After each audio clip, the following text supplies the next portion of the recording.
Okay, we're going to continue on in our Father's Word. This is Deuteronomy 6, verse 19.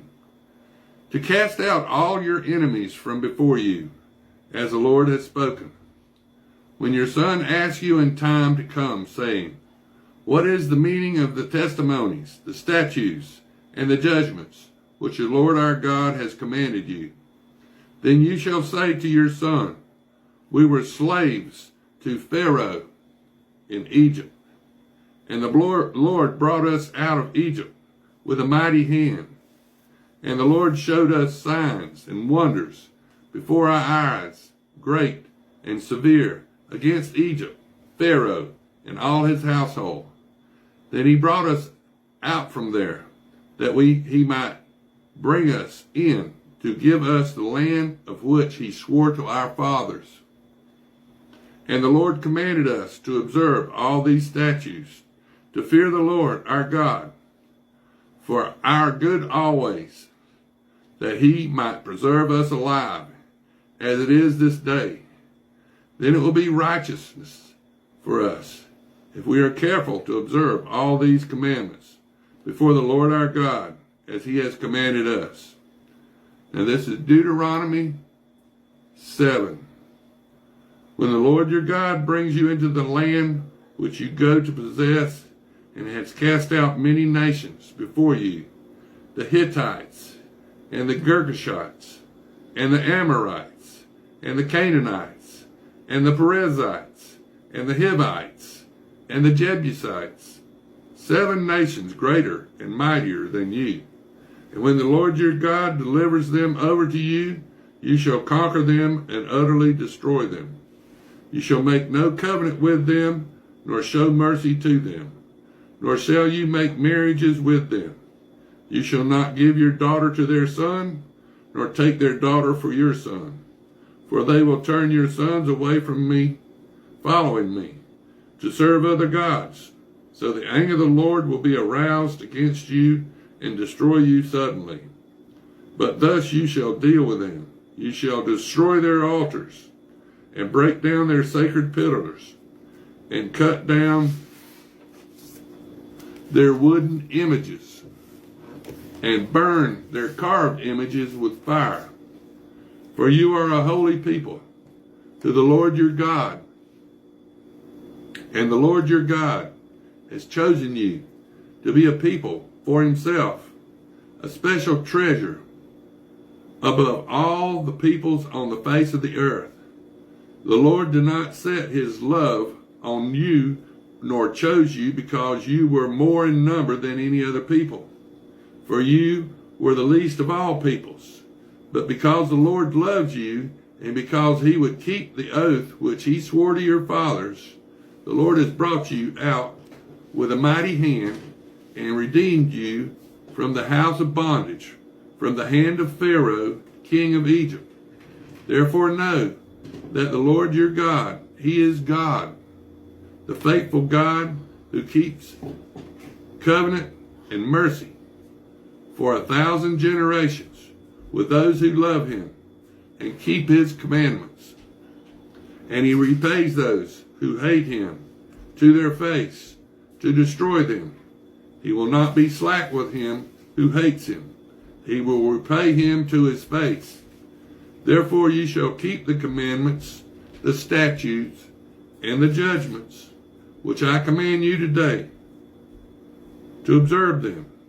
Then it will come to pass, because you listen to these judgments, and keep and do them, that the Lord your God will keep you the covenant and the mercy which he swore to your fathers.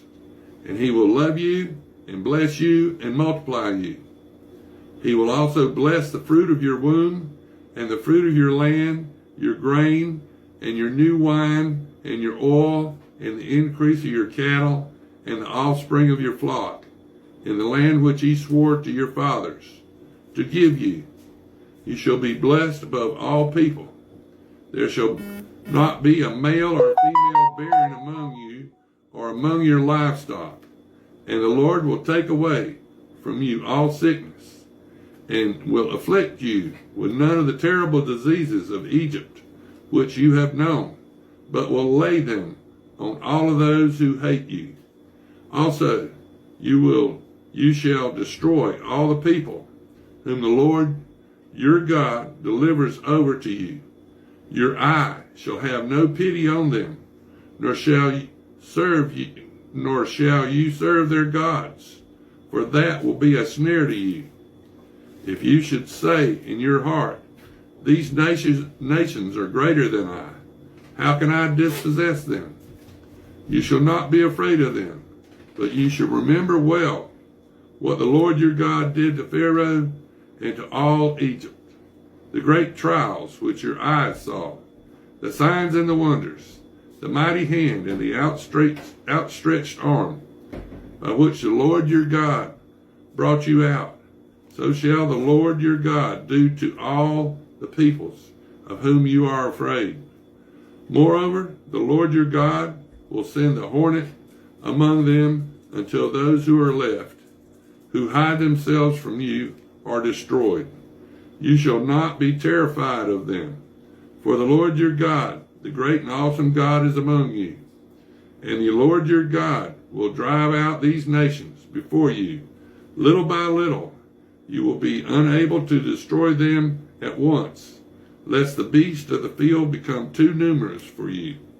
But the Lord your God will deliver them over to you, and will inflict defeat upon them until they are destroyed.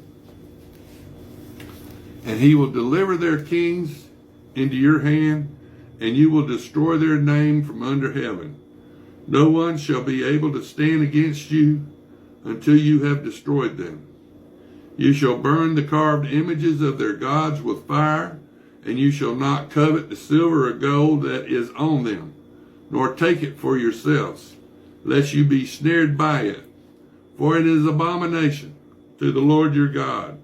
Nor shall you bring an abomination into your house, lest you be doomed to destruction like it. You shall utterly detest it and utterly abhor it, for it is an accursed thing. Now this is Deuteronomy 8. Every commandment which I command you today, you must be careful to observe, and that you may live and multiply, and go in and possess the land of which the Lord swore to your fathers.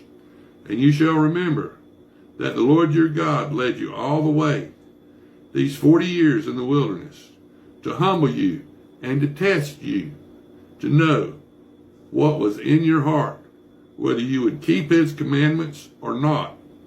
So he humbled you and allowed you to hunger, and fed you with manna, which you did not know, nor did your fathers know, that he might make you know that man shall not live by bread alone, but man lives by every word that proceeds from the mouth of the Lord. Your garments did not wear out on you, nor did your foot swell these 40 years. You shall know in your heart that as a man chastens his son, so the Lord your God chastens you. Therefore, you shall keep the commandments of the Lord your God, to walk in his ways, and to fear him. For the Lord your God is bringing you into a good land, a land of brooks of water, of fountains and springs that flow out of valleys and hills, a land of wheat and barley, of vines and fig trees and pomegranates, a land of olive oil and honey, a land in which you will eat bread without scarcity, in which you will lack nothing, a land whose stones are iron, and out of those hills you can dig copper. When you have eaten and are full, then you shall bless the Lord your God for the good land which he has given you. Beware that you do not forget the Lord your God by not keeping his commandments, his judgments, and his statutes, which I command you today, lest when you have eaten and are full, and have built beautiful houses and dwell in them, and when your herds and your flocks multiply, and your silver and your gold are multiplied